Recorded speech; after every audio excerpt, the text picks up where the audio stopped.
Good morning friends. જીવનદીપ વિદ્યાલયમાં આપ સૌ વિદ્યાર્થી મિત્રોનું હાર્દિક સ્વાગત છે. જુદા જુદા લેસનોમાં આપણે સરસ મજાના લેસનો યુનિટ ભણ્યા.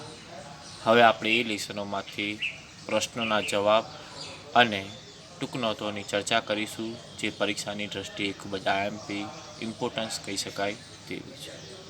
તો આજે એવી જ એક શોર્ટ નોટ એટલે કે ટૂંક નોટ શીખવા જઈ રહ્યા છે, જે યુનિટ 5 પ્લેઇંગ વિથ ફાયરમાંથી લેવામાં આવી છે. તો આજે આપણે એને ભણીએ, શીખીએ. Right short note using. Right એટલે કે લખવાની છે, શોર્ટ નોટ્સ એટલે કે ટૂંક નોટ, યુઝિંગ એટલે કે ઉપયોગ કરીને the given question points. Given એટલે કે આપવામાં આવેલા છે, ક્વેશ્ચન્સ એટલે કે પ્રશ્નો, પોઈન્ટ્સ એટલે કે મુદ્દા આપવામાં આવે છે. અને આ પ્રશ્નોના તમે જેમ જેમ જવાબ આપતા જશો, એ પ્રશ્નોનું નિરાકરણ કરતા જશો, એમ ઓટોમેટિક શોર્ટ નોટ બનતી જશે. તો આવી સરસ મજાની ટૂંક નોટ વિશે ભણીએ, શીખીએ. ટૂંક નોટનું નામ છે પાયરોટેકનિક્સ. પાયરોટેકનિક્સ એટલે આપણે પાઠમાં જોયું છે તે પ્રમાણે કે ફટાકડાને લગતી દિવાસળીની સળીથી માંડીને રોકેટ બૂસ્ટરો સુધીનો બધાનો જ સમાવેશ પાયરોટેકનિક્સ તરીકે થાય છે. ફટાકડાનો સેમ મટીરિયલ વપરાય છે. તો આપણે એને જોઈએ. What is pyrotechnics? પહેલો પ્રશ્ન છે કે વોટ એટલે કે શું, ઇઝ પાયરોટેકનિક્સ, પાયરોટેકનિક્સ એ શું છે. What is the root word and it meaning? What એટલે કે શું, is the root word, root એટલે કે મૂળ, વર્ડ એટલે કે શબ્દ, એનો મૂળ શબ્દ ક્યાંથી લાવવામાં આવ્યો છે, ક્યાંથી આવ્યો છે આ શબ્દ, કઈ રીતે લેવામાં આવ્યો છે. એન્ડ ઇટ્સ મીનિંગ, અને ઇટ્સ એટલે કે તેનો મિનિંગ એટલે કે અર્થ શું થાય છે એ લખવાનું છે આ પ્રશ્નના જવાબમાં. What does pyrotechnics include? What એટલે કે શું, ડઝ પાયરોટેકનિક્સ એટલે કે આ પાયરોટેકનિક્સ બનાવવામાં, ઇન્ક્લુડ એટલે કે શું સમાવેશ થાય છે, કઈ રીતે બને છે, કેમનો એનો યુઝ થાય છે, એ બધું લખવાનું છે. Why is the household match a special pyrotechnic device? Why એટલે કે શા માટે, ઇઝ ધ હાઉસહોલ્ડ, હાઉસહોલ્ડ એટલે કે ઘરમાં વપરાતી, મેચ એટલે કે દિવાસળીની સળી, અ સ્પેશિયલ પાયરોટેકનિક ડિવાઇસ, સ્પેશિયલ એટલે કે ખાસ, પાયરોટેકનિક ડિવાઇસ એટલે કે ફટાકડાની ડિવાઇસ એટલે કે સાધન તરીકે એની જો ગણના કરવામાં આવે તો શા માટે સ્પેશિયલ પાયરોટેકનિક્સનું ઉદાહરણ કહેવામાં આવે છે, સમજાવવામાં આવે છે પાયરોટેકનિક્સને, દિવાસળીની સળીને. Who are the pioneers of pyrotechnics? Who એટલે કે કોણ, આર ધ પાયોનિયર, પાયોનિયર્સ એટલે કે મુખ્ય પ્રણેતા, કોણે બનાવી, ઓફ પાયરોટેકનિક્સ એટલે કે આ પાયરોટેકનિક્સની બનાવવાની શરૂઆત કોણે કરી, ક્યારે કરી. Vote is the greatest danger of pyrotechnics? છેલ્લો છે કે વોટ એટલે કે શું, ઇઝ ધ ગ્રેટેસ્ટ, ગ્રેટેસ્ટ એટલે કે સૌથી મહાન, ડેન્જર એટલે કે જોખમી, ઓફ પાયરોટેકનિક્સ એટલે કે આમાં સૌથી ખતરનાક વસ્તુ શું છે એના વિશે લખવાનું છે. તો હવે આપણે સરસ મજાની આવી ટૂંક નોટ, શોર્ટ નોટ ભણીએ, જોઈએ. The science of firework is called pyrotechnics.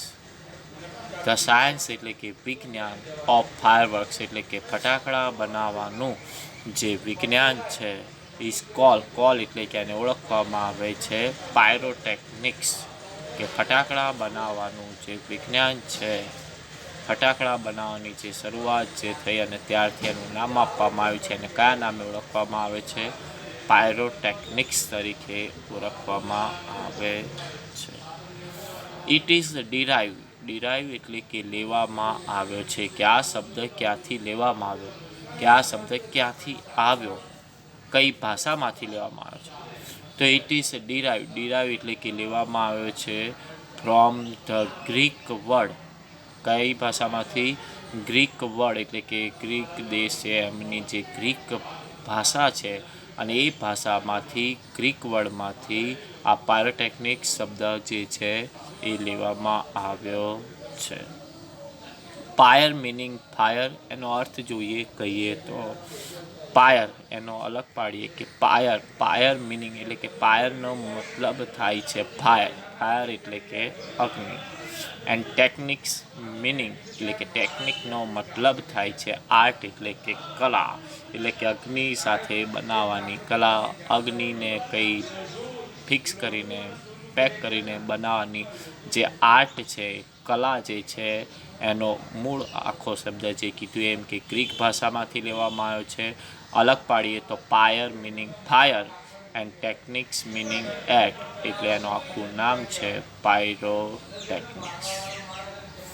Pyrotechnics includes not only fireworks. મેં પહેલાં પણ કીધું એમ કે પાયરોટેકનિક્સમાં ઇન્ક્લુડ એટલે કે સમાવેશ, નોટ ઓનલી એટલે કે થતો નથી, કે પાયરોટેકનિક્સમાં ઇન્ક્લુડ્સ નોટ ઓનલી એટલે કે સમાવેશ કરવામાં આવતો નથી, ઓનલી એટલે કે ફક્ત, ફાયરવર્ક્સ એટલે કે ફટાકડા, એટલે કે પાયરોટેકનિક્સને આપણે એવું ના કહી શકીએ કે ફટાકડા બનાવવામાં જે એનો ઉપયોગ થાય છે, બટ ઓલ્સો પણ એની ઉપરાંત અ હોલ રેન્જ, હોલ એટલે કે ખૂબ જ, રેન્જ એટલે કે શ્રેણી, ઓફ ડિવાઇસ એટલે કે સાધન, ડેટ યુઝ એટલે કે ઉપયોગ કરવામાં આવે છે, સિમિલર મટીરિયલ, સિમિલર એટલે કે ફટાકડા બનાવવામાં, સિમિલર એટલે કે સરખું, મટીરિયલ્સ એટલે કે જે વસ્તુઓ ઉપયોગમાં લેવામાં આવે છે, એન્ડ પ્રિન્સિપલ્સ એટલે કે તે નિયમ ઉપર જે ચાલે છે, એટલે કે ફટાકડા બનાવવાના નિયમ ઉપર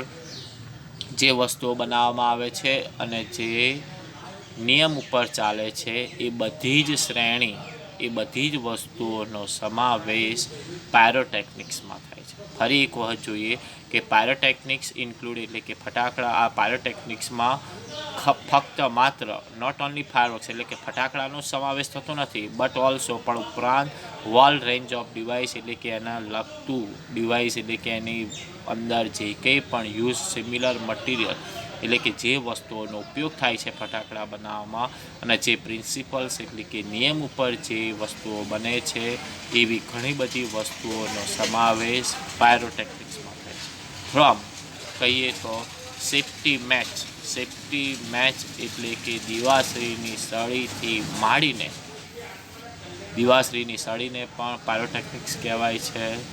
ડેટ વી યુઝ કે એના જેવી વપરાતી, યુઝ એટલે કે આપણે ઉપયોગ કરતા, every day to solid fuel rocket booster of space shuttle, કે આપણા જીવનમાં આપણે ઉપયોગ કરતા હોય એવા સોલિડ ફ્યુઅલ એટલે કે જેમાં ખૂબ જ બળતણ તરીકે વાપરવામાં આવે છે, શેમાં, rocket booster of space shuttle એટલે કે સ્પેસ શટલમાં જે રોકેટોને બધું છોડવામાં આવે છે, જે બળતણનો યુઝ થાય છે, એ બધા જ બળતણને પાયરોટેકનિક્સ તરીકે ઓળખવામાં આવે છે. ડેટ મીન્સ દિવાસળીની સળીથી માંડીને રોકેટ બૂસ્ટરો જે સ્પેસ શટલમાં વાપરવામાં આવે છે, એ બધી જ વસ્તુને પાયરોટેકનિક્સ તરીકે ઓળખવામાં આવે છે. ધ હાઉસહોલ્ડ મેચ એટલે કે ઘરમાં વપરાતી દિવાસળીની સળી ઇઝ કન્સિડર એટલે કે માનવામાં આવે છે અ સ્પેશિયલ પાયરોટેકનિક ડિવાઇસ, અ સ્પેશિયલ એટલે કે ખાસ, પાયરોટેકનિક ડિવાઇસ એટલે કે વસ્તુ તરીકે દિવાસળીની સળીને મુખ્યત્વે ફટાકડાની શ્રેણીમાં પહેલી મૂકવામાં આવે છે.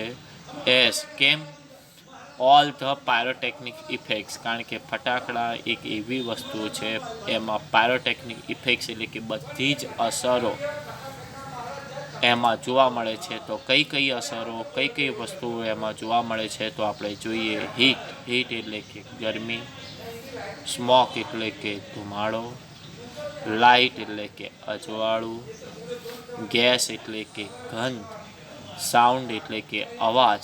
આવી જ બધી વસ્તુઓ જે આપણે કીધી, જે ફટાકડામાં આપણને જોવા મળે છે, એ બધી જ વસ્તુઓ દિવાસળીની સળીમાં પણ જોવા મળે છે. ફરી એક વાર જોઈએ. હીટ એટલે કે ગરમી રહેલી છે દિવાસળીની સળીમાં, સ્મોક એટલે કે ધુમાડો પણ જોવા મળે છે, લાઇટ એટલે કે પ્રકાશ પણ જોવા મળે છે, ગેસ એટલે કે ગંધ પણ જોવા મળે છે, એન્ડ સાઉન્ડ એટલે કે અવાજ પણ જોવા મળે છે. એટલા માટે દિવાસળીની સળીને સ્પેશિયલ પાયરોટેકનિક ઇફેક્ટ્સ તરીકે ઓળખવામાં આવે છે.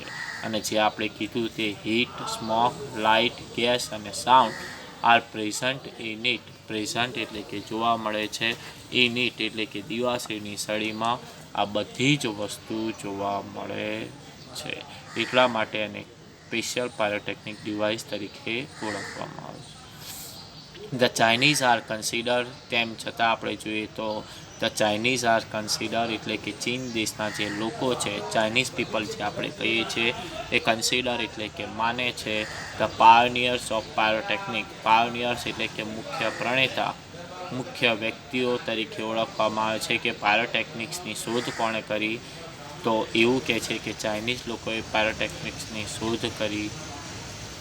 ધ ગ્રેટેસ્ટ ડેન્જર, છેલ્લા મુદ્દામાં એવું કીધું હતું કે ધ ગ્રેટેસ્ટ ડેન્જર એટલે કે સૌથી ખતરનાક, ડેન્જર એટલે કે ખતરનાક વસ્તુ જો આમાં કહીએ તો પાયરોટેકનિક્સમાં કહીએ, ઇઝ ધેટ કે એમાં ડીલ્સ વિથ ફાયર. ડીલ્સ એટલે કે સામનો કરવાનો હોય છે વિથ ફાયર. ફાયર એટલે કે અગ્નિ સાથે એનો સામનો કરવાનો હોવાના કારણે, અગ્નિ સાથે એના કોન્ટેક્ટમાં, સંપર્કમાં રહેવાનું હોવાના કારણે એને સૌથી ડેન્જર વસ્તુ તરીકે ઓળખવામાં આવે છે. આવી સરસ મજાની ટૂંક નોંધ આપણે શીખ્યા. ફરી એક વખત આપણે રીડ કરીએ છીએ, ધ્યાન રાખજો. The science of firework is called pyrotechnics. It is derived from the Greek word pyre meaning fire and techniques meaning an art. Pyrotechnics includes not only fireworks but also a whole range of devices that use similar materials and principles.